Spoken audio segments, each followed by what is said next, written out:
गाजतंय, देश हादरलाय. दुसरीकडे महाराष्ट्रामध्ये अवघ्या 4 वर्षांच्या मुलींवरती शाळेत अत्याचार होतो. किती लाजिरवाणी घटना आहे. काल राखी पौर्णिमेचा अत्यंत पवित्र सण आणि कालच्या दिवशी ही घटना जेव्हा लक्षात आली त्यावेळेला क्षणभर बधीर झाल्यासारखं वाटलं. हो, कारण ती 4 वर्षांचं पण नाही, ते बाळ फक्त 3 वर्ष 8 महिन्यांचं बाळ आहे आणि दुसरं बाळ माझ्या माहितीप्रमाणे 6-6.5 वर्षांचं आहे. शाळेतला पिऊनच जर अशा पद्धतीने दुष्कर्म करत असेल तर आमच्या लेकी सुरक्षित कुठे आहेत. शासन आम्हाला एकीकडे काय ओवाळणी, आम्हाला नकोय तुमचं असलं काही, फक्त आमच्या लेकी बाळींना सुरक्षितता हवी आहे. पालक म्हणून हा आमचा कन्सर्न आहे, आई म्हणून आमचा कन्सर्न आहे. कारण आमच्याही मुली 2री, 3री, 4थीला शाळेत जातात. त्यामुळे आम्हाला ती काळजी आहे की आमचं लेकरू सुरक्षित कुठं आहे.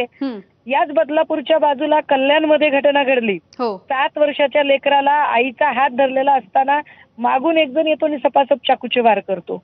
आपण तेव्हाही म्हटलं होतं की शाळेच्या बाजूला पोलीस चौकी असली पाहिजे, 500 मीटर एरियामध्ये तिकडे गस्त असली पाहिजे आणि जे शाळा प्रशासन आहे त्या शाळा प्रशासनाने आवश्यक त्या ठिकाणी सीसीटीव्ही कॅमेरे फुटेज आणि शक्यतो जिकडे लहान बालकं आहेत अशा ठिकाणी ज्या आपण मावशी वगैरे म्हणून ज्या काही स्त्रिया ठेवतो की ज्या त्या लेकरांच्या सोबत असू शकतील, ज्या त्या लेकरांना विश्वासाने वागवू शकतील. कारण जेव्हा तुम्ही लाखो रुपयाची भरमसाठ फीस घेता त्यावेळेला त्या लेकराच्या सुरक्षिततेची जबाबदारी सुद्धा त्या शाळा प्रशासनाची असते. या निमित्ताने पुन्हा एकदा प्रशासनाचा भोंगळपणा, कायदा सुव्यवस्था सगळ्याच गोष्टी पुन्हा पुन्हा उघड्या पडायला लागतात.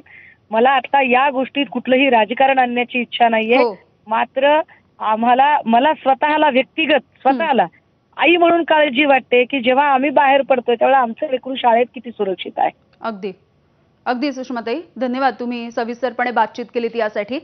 त्यामुळे या चिमुरड्यांवरती झालेल्या अत्याचाराच्या विरोधामध्ये आता सगळे पालक सुद्धा संतापलेले आहेत आणि जसं आपण अंधारींची प्रतिक्रिया ऐकली, या कुठल्याही प्रकरणामध्ये राजकारण आणण्याची गरज नाहीये. मात्र एकीकडे ज्या पद्धतीने लाडकी बहीण योजना सरकार राबवतं त्याच पद्धतीने आधी महिला आणि मुलींची सुरक्षा सुद्धा देणं तितकंच महत्त्वाचं आणि शासनाचं नैतिक कर्तव्य असल्याचं म्हटलं गेलंय. तर ही 2 दृश्य आपण बघतोय. बदलापुरामधल्या शाळेच्या बाहेर आंदोलनं सुरू आहेत तर दुसरीकडे रेल्वे ट्रॅकवरती सुद्धा पालक उतरले आहेत. पुन्हा एकदा जाऊया, सुरेश काटे आपल्या सोबत आहेत. सुरेश, कॅमेरात बोला, 2 मिनिटं थांबा.